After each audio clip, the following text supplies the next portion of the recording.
Doctor P O. Heart clinic Kolhapur.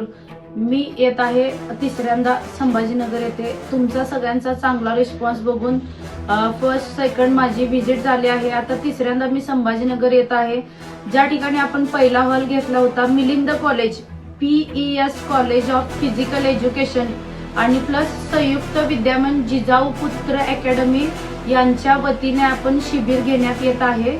मी संभाजीनगर येथे तिसऱ्यांदा येत आहे, पण ह्या वेळेला मात्र रजिस्ट्रेशन कंपल्सरी राहील. विदाउट रजिस्ट्रेशनचा दुपारनंतर विचार केला जाईल. माझी येण्याची वेळ आणि ठिकाण जे आहे ते तुम्हाला 10/1/2025 सकाळी 8 वाजल्यापासून सायंकाळी 8 वाजेपर्यंत मी मिलिंद कॉलेज येथे अवेलेबल असणार आहे. First dose, second dose, third dose किंवा फर्स्ट डोस ज्यांचा आहे की त्यांनी संपर्क साधा. ह्यावेळेला गोंधळ करू नका हीच नम्र विनंती. धन्यवाद.